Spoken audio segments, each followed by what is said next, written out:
there I was standing in Yom Kippur. And I thought to myself, I'm saying all these words. Do I really feel them? Do I really feel I'm asking for forgiveness? Do I really understand what I'm asking forgiveness for? Is this really something that I'm going not to do again? Am I understanding what does it mean to distance myself from somebody or from my creator, from Hashem? Then all of a sudden I realized, what is it that actually makes a person, draws a person to hurting a person? It's not because they want to hurt them. It's because simply, especially, I should say, the person that you love so much, like your parents, your children, your spouse, your neighbors, your friends. I mean, these are people that in theory you want to be loving. And we end up hurting them. Why? Because we're not giving them the respect they deserve. All of a sudden it hit me. How could I possibly hurt somebody that I love? It's because I'm not giving them the respect that they deserve. When I thought about that, it kind of scared me actually, and I realized that my avoda, that my work that I need to work on, is actually one of respect, of kavod. What's the word kavod? Kavod means kaved is heavy, giving a person their proper weight, respect, and it's also actually kavod is an idea of glory. It's glorious, right? So when I look at a person and I do not give them respect based on their actions, based on necessarily their status, but I'm giving it to them because I look at their divine soul and I'm giving this person, this human being, this beautiful neshama, this beautiful soul, respect because they have a neshama, they have a soul.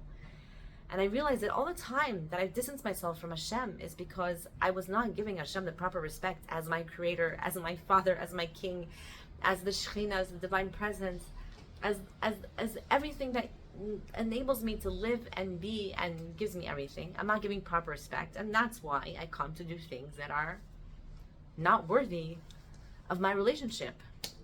So then what happens? We go into a holiday Hashem gives us that's called Sukkot. Now we have Sukkot, often is referred to as Sukkot Shalom, right? It's a sukkah, it's a hut of peace. But also, and I should say also, it's brought down by the Zohar Kadosh that sukkah is like the shades of Hashem, right? We're in the shades, we're basically being embraced. It's a hug with Hashem embracing us, and it's also, the sukkah is the Anei HaKavod, the clouds of what? Respect, of glory. Why? So I was thinking like this.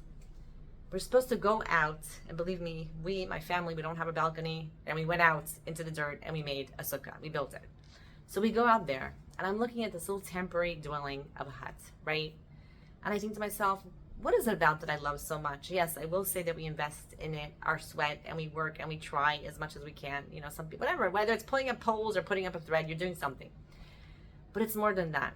When I'm sitting in the sukkah, I realize that Hashem, I love this holiday because it's actually something that I'm not supposed to be attached to in any way. Meaning, the Anei Kavod, the clouds of glory that Hashem is embracing us, is Hashem saying to us, I'm giving you respect. I love you. Why? Because you're my creation. Because you're my child. Not because you did anything. Not because something's permanent and you left a mark. I'm actually doing it for the opposite reason. I'm asking you to take a lulav and etrog and hadassim and alavot, to take these 4 species, and I'm asking you to wave to the right, to wave to the left, up, down, all around, all the directions, and just be with me in all directions of your life. I'm asking you to give me respect, not because it's attached to something, which is so powerful. Can you imagine loving somebody just for the sake of loving them? Respecting somebody just for the sake of respecting them because they have a neshama and not because there's any strings attached? And can you imagine feeling that love and that respect? Hashem says, if you can get to that in Yom Kippur, first of all, Rosh Hashanah, make me the king, accept. Just it's all about acceptance. Yom Kippur, yes, it's about feeling and understanding you're a new creation. And part of that new creation is one that it's not just about, I'm not going to go back and do what I don't, that I made mistakes about. It's like now it's a free, blank, new page of what? Of writing a new story. And what's this new story? It's called Kavod. It's being in the Anei Kavod. Why? Again, not because it's attached to anything. In fact, whatever happened last year, it's done. It's over. I'm asking you to come with a fresh start and to just be with me for the sake of being with me. And this is Sukkot. You're supposed to sit in the sukkah, dwell in the sukkah for the sake of what? Dwelling in the sukkah. It doesn't matter what it looks like. It's not permanent. It goes. It sways. Just like also, again, the 4 species. We take them and we go in all directions and we're swaying. We're saying, Hashem, I'm with you no matter what. The thick and the thin, the up and the down.